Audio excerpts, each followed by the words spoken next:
This is CNN Breaking News. Welcome to our viewers here in the United States and around the world. I'm Wolf Blitzer in the Situation Room. We're following breaking news. The growing threat of extremist violence right here in Washington, D.C. could lead to major security changes over at the U.S. Capitol. The acting Capitol Police Chief is now calling for permanent fencing and backup forces ready to be deployed at a moment's notice. This, as we learn very disturbing details about a man arrested with a gun and 20 rounds of ammunition right near the Capitol building. According to court documents, he had contact information about multiple representatives and senators and Stop the Steal paperwork, a reference to former President Trump's failed attempt to overturn the presidential election. The House Speaker Nancy Pelosi is weighing in on the growing threats. She says the push for new security measures is being hobbled because of what she calls the enemy is within the House of Representatives, a clear swipe at some of her Republican colleagues. Let's go straight to CNN's Brian Todd. He's got more on the breaking news, the tightening security issues going on at the U.S. Capitol. Brian, tell us what you're learning. Wolf, just this morning, Capitol Hill police arrested a man who they say attempted to gain access through a security checkpoint near the Capitol. Then police say he attempted to elude officers. Then he resisted arrest. Another sign of high tension around the Capitol, a dramatic request a short time ago from the acting Capitol Hill police chief.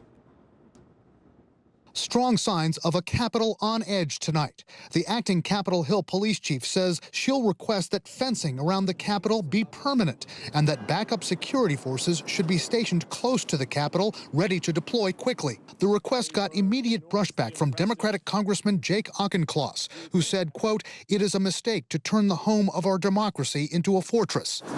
Earlier today, D.C. Mayor Muriel Bowser said she doesn't want security fencing to be a permanent fixture in Washington, but said the city will have added security for the impeachment trial of former President Donald Trump and President Joe Biden's address to Congress in the coming weeks. There are still some very volatile events happening, which require extra security. Meantime, new details on a tense arrest near the foot of the Capitol.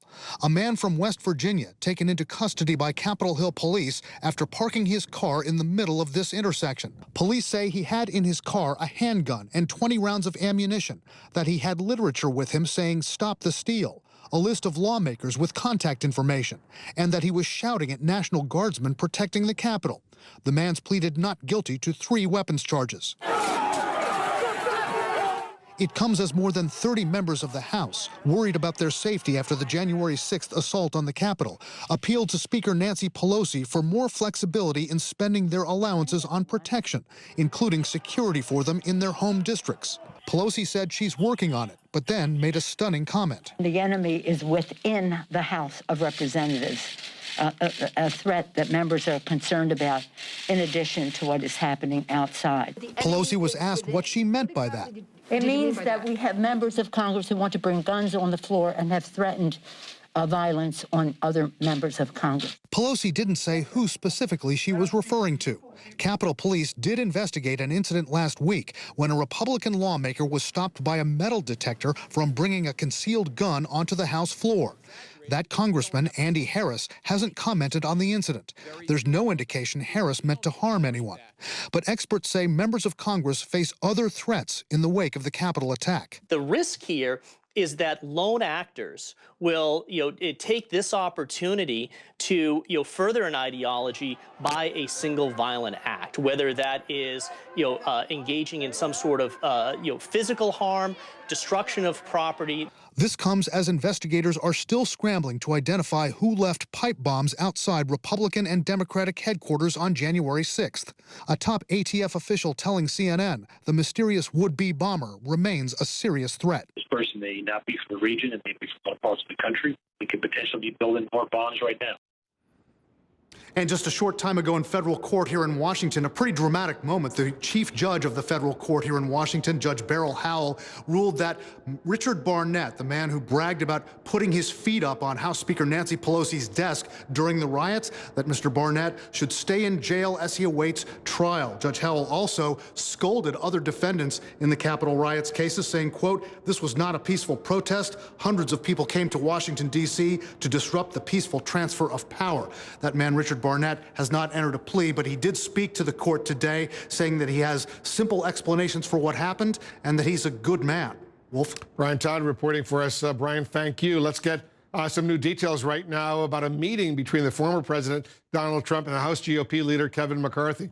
Our chief national affairs correspondent, Jeff Zeleny, is joining us. Jeff, Republicans are trying to repair some deep divides that exist within the GOP right now. How did this meeting go?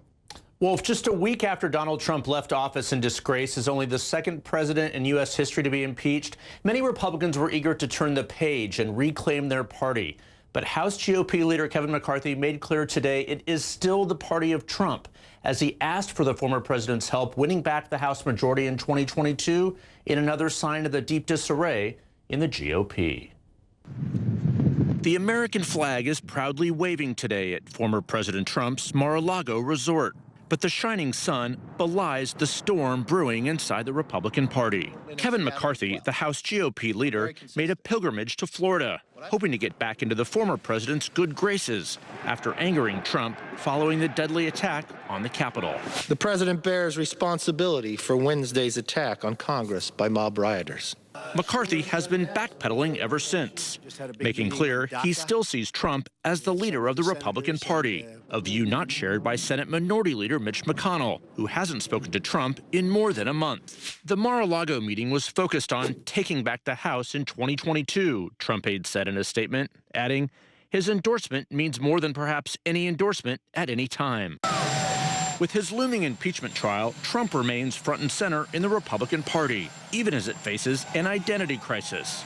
In a private call with House Republicans this week, McCarthy admonished his members to stop the infighting, CNN has learned, bluntly saying to cut that crap out, with no more attacks on one another. But he's done little to actually stop it, with Florida Congressman Matt Gaetz, a loyal Trump ally, traveling to Wyoming today to try taking down Liz Cheney, the number 3 House Republican who voted for Trump's impeachment. If you want to prove that you have the power, defeat Liz Cheney in this upcoming election, and Wyoming will bring Washington to its knees. The GOP turmoil is playing out as a series of sideshows, none louder than Georgia Congresswoman Marjorie Taylor Greene, who deleted her social media posts after CNN reported she harassed victims of the Parkland school shooting and endorsed violence against Democratic lawmakers. Enough is enough. Enough is enough. That's what happens. People will still do mass shootings. They're being used by the left because you're young. The Congresswoman, who has promoted QAnon conspiracy theories, was given a plum seat on the House Education and Labor Committee. Illinois Congressman Adam Kinzinger, one of 10 House Republicans to support Trump's impeachment, said the party is at a dangerous crossroads. Well, let's be clear, she's not a Republican. I personally don't think she should have any committees. A fear of reining in fringe Republican elements has created an opening for Democrats, which Speaker Nancy Pelosi seized on today. Assigning her to the Education Committee when she has mocked the killing of little children at Sandy Hook Elementary School, when she has mocked the killing of teenagers in high school at the Marjorie Stoneman Douglas High School. What could they be thinking? David Hogg, the Parkland student who was the subject of Taylor Greene's harassment, telling CNN he had a message for Leader McCarthy. If you say this is not your party, actually call it out and hold her accountable.